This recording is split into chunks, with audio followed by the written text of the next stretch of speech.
अनुमान होची अधिगत ज्ञान रु अनधिगत ज्ञान प्राप्ति बुझेला। अधिगत ज्ञान जो वाक्य अधिगत ज्ञान को प्रकाश करता है आम हेतु वाक्य बोली कहूचे बा तर्क वाक्य बोली कहूचे हाँ कि नहीं। एवं जो वाक्य अधिगत ज्ञान रु उपलब्ध ज्ञान माने अनधिगत ज्ञान को प्रकाश करता है आम सिद्धांत बोली कहले। एति तो जानल तुम्हें ना बुझीपार नहीं। आम मु कहली कि अधिगत ज्ञान रु अनधिगत ज्ञान लाभ करूँ आम कौन बोली कहूचे अनुमान। अर्थात अनुमान कहले आम जो अधिगत ज्ञान रु अनधिगत ज्ञान लाभ करुचे आम कहे अनुमान। बुझीपार ना नहीं ना बुझेला नहीं अरे बुझला ना नहीं। अनुमान जोटा रही ये अनुमान एटा केतटी शब्द को नहीं दीटी शब्द को नहीं कौन अनु प्लस मान कौन अनु प्लस मान। अनु शब्दर अर्थ कौन रे परवर्ती परवर्ती आ मान शब्दर अर्थ कौन ज्ञान। तामाने आमे अनुमान कले कौन बुझिबा परवर्ती ज्ञान को बुझिबा। एटा होती गोटे डेफिनेशन अर्थात परवर्ती ज्ञान को आमे अनुमान कहि परिबा। काहे कि परवर्ती ज्ञान को आमे अनुमान कहबा कारण अनुमान शब्दटी दीटी शब्द को नेकी हेछि गोटे होछि अनु आ गोटे होछि मान। अनु शब्दर अर्थ होछि परवर्ती आ मान शब्दर अर्थ होछि ज्ञान। सेति में आमे अनुमान को परवर्ती ज्ञान बोली मध्य कहू बुझिला। आ गोटे जिंस कहिथिली आमे जते बेले पॉइंट नंबर 2 आ गोटे डेफिनेशन मु कहिथिली कि अनुमान होछि मानसिक प्रक्रिया लब्ध ज्ञान कहिथिली ना कौन कहिथिली मानसिक प्रक्रिया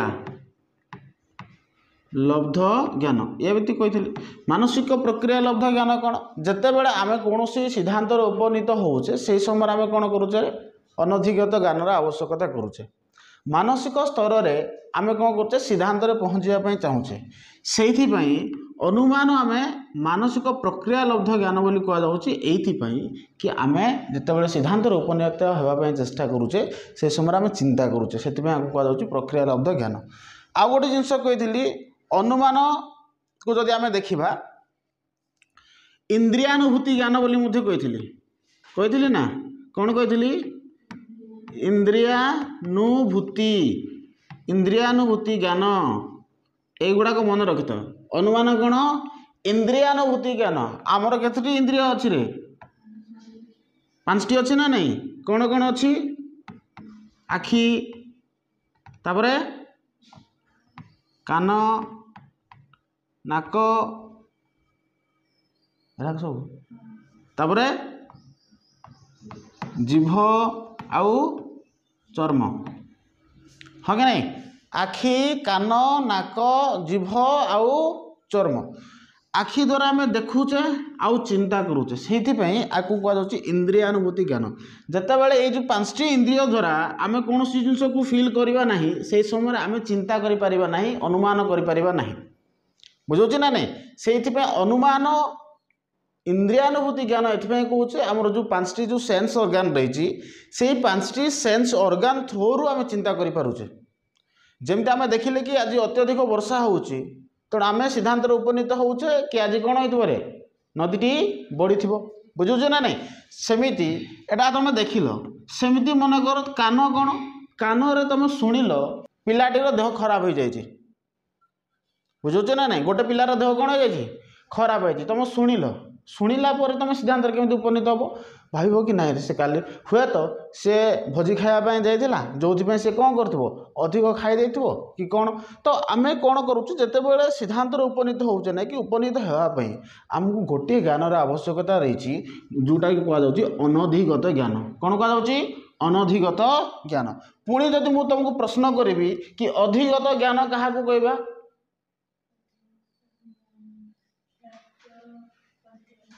प्राप्त होइथिबा ज्ञान जो ज्ञान आमको कौन करिछि प्राप्त होइछि से ज्ञान को आम कहीपर कौन अधिगत ज्ञान। देख प्रत्येक तर्क वाक्य गोटे गोटे अधिगत ज्ञान को आधारित प्रत्येक तर्क वाक्य कौन रोचे अधिगत ज्ञान रही है। जदि अधिगत जो तर्क वाक्य अधिगत ज्ञान अच्छी ताकू ही आम कहे तर्क वाक्य हाँ कि नहीं। तो बर्तमान देख मु ए संबंध में आलोचना करी या भी कही गुण को आधार कर तर्क वाक्य को आम कौन करचे भाग करचे परिमाण को आधार कर तर्क वाक्य भाग करचे गुण को आधार कर दुई प्रकार अच्छी सदर्थक नंजर्थक बोली कही सेमती परिमाण को आधार करना सामान्य व सार्विक विशेष व आंशिक बोली कही हाँ कि नहीं। पुणी थे गुण आ परिमाण को आधार करके पुणी थे के भाग भाग कर चारि भाग भाग कर सदर्थक सामान्य व सार्विक सदर्थक विशेष व आंशिक नंदर्थक सामान्य व सार्विक नंदर्थक विशेष व आंशिक सदर्थक सामान्य सार्विक हूँ आ तर्क वाक्य सदर्थक विशेष आंशिक हूँ ई तर्क वाक्य सदर्थ सॉरी नंदर्थक सामान्य और सार्विक तर्क वाक्य हूँ ए नंदर्थक विशेष और आंशिक तर्क वाक्य किए ओ एथिरे गोटे कही कि आ तर्क वाक्य जदि आम व्याप्त और अव्याप्त पद देखा ताले आ तर्क वाक्यर उद्देश्य पद व्याप्त था क्यों पद व्याप्त था उद्देश्य पद व्याप्त था सेमती ई तर्क वाक्यर कौन सी पद व्याप्त न था सेमती ए तर्क वाक्यर समस्त पद व्याप्त था वो तर्क वाक्य जोड़ा रहा एठारे केवल विधेय पद व्याप्त था एटा आम जानी हाँ ना नहीं। वर्तमान देखा आपको आम थोरली बुझा मु कौन कहली प्रत्येक तर्क वाक्य कौन रही है अधिगत ज्ञान प्रत्येक तर्क वाक्य कौन रही है अधिगत ज्ञान जोटा प्राप्त होता ज्ञान को आम अधिगत ज्ञान कहले मन करा जाऊ एठारे मु कहली गोटे आ तर्क वाक्य नेली आ तर्क वाक्य एक क्यों प्रकार तर्क वाक्य सार्विक और सदर्थक तर्क वाक्य हाँ कि नहीं। तेणु आरे कौन लगी था रे समस्त लगुच ना समस्त अटे तेणु आम कहीपर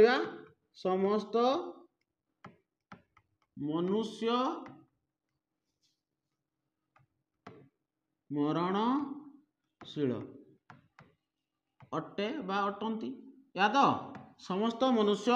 मरणशील अटंती। वर्तमान को एटा ए जो तर्क वाक्य मु लिखिली एई तर्क वाक्य जदि आम पूर्वर जानीचे ताहले बा एई जो तर्क वाक्य जदि आम पाखे अच्छी अर्थात प्राप्त होता ज्ञान को आम कौच अधिगत ज्ञान देख मुठार जो तर्क वाक्य लिखिली यही तर्क वाक्य रे केतटी अवयव अच्छी दुईटी अवयव अच्छी केतटी अवयव अच्छी दुईटी अवयव सेमती आ तर्क वाक्य लिखिले सेमती ई तर्क वाक्य कौन हम ई तर्क वाक्य कौन लगुच प्रथम केतेक लगुच तेणु आम कहवा केतेक एटा सदर्थक तर्क वाक्य हाँ कि नहीं केतेक मनुष्य मरणशील अटंती बुझेगा कि नहीं केतेक मनुष्य मरणशील अटंती सेमती ए तर्क वाक्य कौन हम कौनसी मनुष्य जुक्ति भूल करदेबू तो भूल हो कौन सी मनुष्य मरणशील नुहति केमती करू तू आरे समस्त मनुष्य जदि मरुचंती ताले मरणशील नुहति केमती करू जोटा हो ना कौन सी मनुष्य चतुष्पदी नुहति चारोटी पाद कहार भी ना यह ही पारे ना कौन सी मनुष्य चतुष्पदी नुहति सेमती सॉरी वो तर्क वाक्य ठीक अच्छे एवं ठीक है ओके आ ई ए ओ तर्क वाक्य कौन लगी थाए केतेक आउ नुहति लगी थाए ना तेणु केतेक मनुष्य चतुष्पदी नुहति एवं बुझेगा एवं ठीक अच्छे एवं ठीक अच्छे ना ना ना बुझलुन बुझेगा तो वर्तमान देख ये जो आम चारोटी जो तर्क वाक्य नेले एठारे ये भी गोटे तर्क वाक्य है आ तर्क वाक्य ये हूँ ई तर्क वाक्य ये हूँ ए तर्क वाक्य ये हूँ ओ तर्क वाक्य ठीक अच्छे ना नहीं तर्क वाक्य को आउ कौन बोली कह जाउची वेरी गुड तर्क वाक्यर अन्य नाम हूँ कौन हेतु वाक्य आम कहीपर आ हेतु वाक्य ए गोटे आ हेतु वाक्य ई ए ओ एगुड़ाक सब हेतु वाक्य बोली कहुए ये क्लीयर है। वर्तमान देख प्रत्येक तर्क वाक्य रे केतोटी अवयव थाए कौन कहली एबे गोटे शब्द आसिला अवयव अवयव केतटी अवयव थाउची दुईटी अवयव था कौन उद्देश्य पद आउ विधेय पद प्रत्येक तर्क वाक्य थी उद्देश्य पद आउ विधेय पद वर्तमान देख आमे एबे उद्देश्य पद आउ विधेय पद को चिन्हवा बुझाला कि नहीं वर्तमान देख समस्त मनुष्य मरणशील अटंती एठारे उद्देश्य पद किए मनुष्य समस्त करिबो नै ये होची मनुष्य ये होची उद्देश्य ये होची कोन विधेय एति बुझेला ये होची उद्देश्य ये होची विधेय सेमती एठारे मध्य मनुष्य हबो उद्देश्य हबो मरणशील हबो कोन विधेय एठारे मध्य मनुष्य कोन हबो उद्देश्य चतुष्पदी कोन हबो विधेय एठारे मध्य मनुष्य कोन हबो उद्देश्य चतुष्पदी कोन हबो विधेय हबो एति क्लियर हला बुझेला कि नहीं वर्तमान देख मु एटा काहे की कहली एबे ए जो आमे उद्देश्य और विधेय जानिले एबे आमे जानिबा कि व्याप्त आउ अव्याप्त राइट आमे जानिचे आ तर्क वाक्यर क्यों पद व्याप्त थाए उद्देश्य पद व्याप्त थाए आ तर्क वाक्यर क्यों पद व्याप्त थाए उद्देश्य पद सेमिति ई तर्क वाक्यर क्यों पद व्याप्त थाए कौन सी पद व्याप्त नुहे बुझेला कि नहीं ए तर्क वाक्यर कौन ए तर्क वाक्यर क्यों पद व्याप्त थाए उभय पद व्याप्त थाए माने सब जाक पद व्याप्त थाउची ओ तर्क वाक्यर क्यों पद व्याप्त थाउची विधेय पद व्याप्त थाउची क्यों पद व्याप्त थाउची विधेय पद एति क्लियर हैला एबे पाठ को जीवा मोर मेन पर्पस थिला एति तुमको बुझाई देबी बा जानिबो कहले तुमको एबे प्रॉब्लम होबो नहीं वर्तमान देखो आमे ए जो तर्क वाक्य जोटा थिला आको आमे तोर श्रेणीकरण होइतला आ गुण दृष्टि आ परिमाण दृष्टि आमे जानिथिले एटा ए डायग्राम भी मु कहि देथिली पूर्व क्लास रे हां कि नहीं वर्तमान देखो कि अनुमान जोटा थिला अनुमान संबंध रे भी मु कहिथिली अनुमान को जते बेले आमे भाषा माध्यम रे प्रकाश करूचे कोन सी जिंस आमे चिंता करूचे आ ताको भाषा माध्यम रे जदी प्रकाश करूचु ताको कोन कहा जाउची जुक्ति कहा जाउची एटा भी मु बुझाई देथिली हां कि नहीं तापर मु जो ए जो डेफिनेशन देली ए डेफिनेशन गुडा को मन रखो कारण एगुड़ाक सर्ट टाइप रो डेफिनेशन गुड़ाक एगुड़ाक निहाती भाव तुम मन रहा दरकार वर्तमान देखा कि आमे जो अनुमान अच्छी अनुमान को साधारणतः केते भाग रे भाग करा जाय थाए दुई भाग रे भाग करा जाय थाए जो अनुमान अच्छी अनुमान केते भाग रे भाग करा जाउची दुई भाग रे भाग करा जायची कोन कोन रे गोटे होची आरोह अनुमान आ गोटे होची अवरोह अनुमान अवरोहानुमान बा आरोहानुमान बोली मते कहा जाउची आरोहानुमान अवरोहानुमान बोली कहा जाउची बुझेला तो अनुमान केते भाग भाग करा गला दि भाग भाग करा गला बुझेला कि नहीं देखो ए जो आरोह अनुमान जोटा रहिची आमे वर्तमान आ संबंध रे आलोचना करिबा नै एछरो मुख्य होउची अवरोहानुमान संबंध रे आलोचना करिबा आरोहानुमान कोन अवरोहानुमान कोन मु कहि देबी वर्तमान एबे आमे कहा विषय आलोचना करिबा कहा विषय अवरोहानुमान विषय आलोचना करिबा वर्तमान कोटा पढ़िबा आमे पढ़िबा अवरोहानुमान किंतु जेहेतु भाग करा जायछि मु यार भी डेफिनेशन दे देबी यार भी डेफिनेशन तुमको देबी बुझैला देखो ए जो अवरोहानुमान जोटा अछि अवरोहानुमान को पुणी थरे कोन करा जायछि रे भाग करा जायछि पुणी थरे कोन करा जायछि भाग करा जायछि केते भाग करा जायछि दि भाग गोटे होछि व्यवहित आ गोटे होछि अव्यवहित मन रखिथ ये जो व्यवहित अनुमान जोड़ा रहा यही व्यवहित अनुमान अन्य नाम कौन परोक्षानुमान कौन परोक्षानुमान बा आमे कहबा अप्रत्यक्ष अनुमान बुझेला कौन कहली अप्रत्यक्ष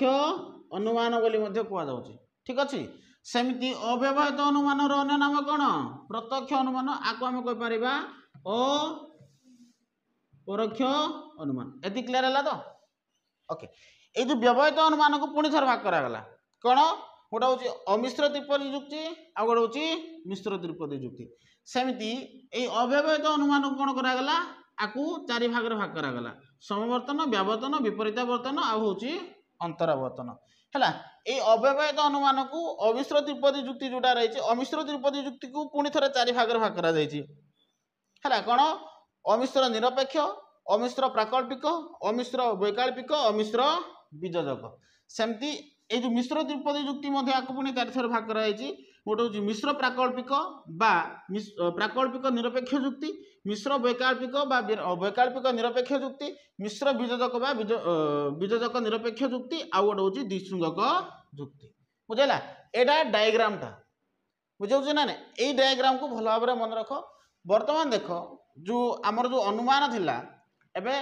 से अनुमान को जो भाग करा से विषय में आलोचना करवा प्रथम मुझे कहली कि अनुमान दुई भाग भाग करा केते भाग दुई भाग अवरोह अनुमान बा आरोह अनुमान दुई भाग भाग करागला तो अवरोह अनुमान क्या कह देख जो अनुमान हेतुवाक्य सिद्धांत प्रति पूर्ण समर्थन थाए सही अनुमान को कहुए अवरोह अनुमान बुझेगा मुझे कौन कहली जो अनुमान हेतुवाक्य सिद्धांत प्रति कौन थी पूर्ण समर्थन थी ताको आम कौन बोली कहबा अवरोहानुमान बोली कहबा एति क्लियर है कौन केमती समर्थन था मुझे कहीदेवी यार सिद्धांत हेतुवाक्य ठारू अधिक व्यापक होई न थाए ता माने सिद्धांत हेतुवाक्य ठारू अधिक व्यापक होब ना फॉर एग्जांपल आम जदि कहबा कि आ तर्क वाक्य मन कर नेलु कौन नेलु आ तर्क वाक्य बुझ बोल रे मु कौन कहूँ जो अनुमान हेतुवाक्य सिद्धांत प्रति पूर्ण समर्थन थाए संपूर्ण मात्रा समर्थन करुथबो बुझेला कि नहीं कौन करुथबो संपूर्ण मात्रा समर्थन करुथबो हैला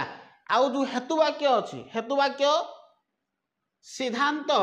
यार सिद्धांत जोटा रही सिद्धांतर हेतुवाक्य ठारू अधिक व्यापक होई न थाए सॉरी यार सिद्धांत हेतुवाक्य ठारू सिद्धांत जे रही से हेतुवाक्य ठारू जदि अधिक व्यापक होई न थिबो ताको आमे कोन बोली कहबा अवरोहानुमान बर्तमान बुझ आ तर्क वाक्य आम जाचे समस्त लगुच कौन लगुच समस्त क ख अटे बुझेगा समस्त क ख अटे है आ तर्क वाक्य आम ने समस्त क ख अटे तापर आम ने आर मनकर सपोजली इ ने कौन ना इ ने इ कौन हम यार सिद्धांत हम ना नहीं एवं जब समस्त मनुष्य मरणशील ताले कौन हम रे केतेक मनुष्य मरणशील हम हाँ कि नहीं ताले कौन हम केतेक आम ये लिखा केतेक क ख अटे ठीक अच्छे तो वर्तमान बुझ ये कौन कहला यार सिद्धांत हेतुवाक्य ठारू ये सिद्धांत ना नहीं सिद्धांत क्या ठारू हेतुवाक्य ठारू अधिक व्यापक हो न थाए देख समस्त आउ केतेक समस्त कहले अधिक आउ केतेक कहले अल्प ना बुझिपार ना ये कौन है ये जो केतेक जोड़ा रही एटा समस्त ठारू अधिक नुहे से कहगला एठारे हेतुवाक्य ठारू अधिक व्यापक हो न थाए यार व्यापकता नहीं केतेक कहले हम कम को बुझा अल्प को बुझा बुझेगा क्लियर है मुझे कौन कहना चाहूँगी तापर देख आरोह अनुमान कौन जो अनुमान हेतुवाक्य सिद्धांत प्रति पूर्ण समर्थन न थाए सिद्धांत को ये पूर्ण समर्थन करू न बुझेगा कि नहीं सिद्धांत को कौन करू न थाए पूर्ण समर्थन करू न थाए मात्र समर्थनर अल्पाधिक लक्षण परिलक्षित होता है पूर्ण मात्रा समर्थन कर हाँ अल्प किसी मात्रा समर्थन कर सही अनुमान को आम कौन बोली कहबा आरोहानुमान पूर्ण मात्रा समर्थन करू किंतु अल्पाधिक समर्थन करू बुझेगा कि नहीं जमती फॉर एग्जांपल कि सार मु आज पाठी पढ़ी ना जदि कह तुम्हें तो मु तुमर मानसिक स्तर को बुझिकी मु तुमको कौन कहबी तो ठीक अच्छे मु पढ़े ना बोली कहूनी आज तोते किंतु तोर मानसिक स्तर जेहेतु ठीक ना ठीक अच्छे एवं पढ़े ना यार माने कौन मु पूर्ण समर्थन कली अल्पाधिक समर्थन कली बुझे ना नहीं तो एठारे सेमती अल्पाधिक समर्थन करए यार सिद्धांत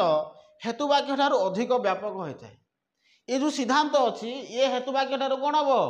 अधिक व्यापक हेब अवरोहानुमान साधारणतः सॉरी ये अधिक व्यापक होता है अवरोहानुमान साधारणतः दुई भाग में भाग करा यथा अव्यवहित आउ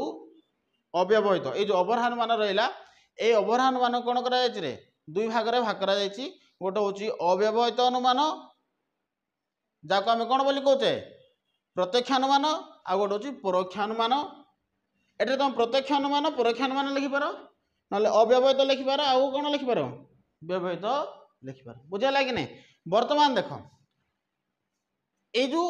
ये डेफिनेशन गुड़ाक मन रखी माँ बुझला कि नहीं कारण एगुड़ाक निहाती दरकार यार मु उदाहरण कहबी तुमको रो वर्तमान देख अपराह्न मान के भाग भाग करागला कहली दुई भाग गोटे हूँ व्यवहित आ गोटे हूँ अव्यवहित बा आम कहीपर प्रत्यक्षानुमान बा परोक्षानुमान बुझे ना नहीं देख जो अवरानुमान गोटे हेतुवाक्य सिद्धांत निश्रुत हुए ताकू कहुच्छी व्यवहित अनुमान सॉरी अव्यवहित अनुमान गोटे हेतुवाक्य केतरी हेतुवाक्य गोटे हेतुवाक्य जदि सिद्धांत निश्रुत हेब कौन हम जदि सिद्धांत बारे जमी कह देख समस्त काक कृष्ण अटंती समस्त काऊ कला आम कहीपर कि केतेक काक कृष्ण अटंती गोटे हेतुवाक्य ये हूँ हेतुवाक्य गोटे हेतुवाक्य जदि सिद्धांत निश्रुत होची कहुच्छी अव्यवहित अनुमान कौन कहुच्छी अव्यवहित अनुमान अथवा एठार आउ गोटे सिद्धांत कहले आकु लेख ना आकु लेख किंतु ए गोटे एका सिद्धांत गोटे केतेक कृष्ण पक्षी काक अटंती या भी कर समस्त काक कृष्ण अटंती ये हूँ हेतुवाक्य है सिद्धांत कौन हम केतेक काक कृष्ण अटंती तामने जदि जो अवरानुमान गोटे हेतुवाक्य जदि सिद्धांत निश्रुत होची ताकू कहुच्छी अव्यवहित अनुमान कौन कहुच्छी अव्यवहित अनुमान बुझेगा कि नहीं एठार देख व्याख्या कौन कर एठारे गोटे तर्क वाक्य अन्य कौन तर्क वाक्यर साहाय्य न नहीं सीधा सड़क भाव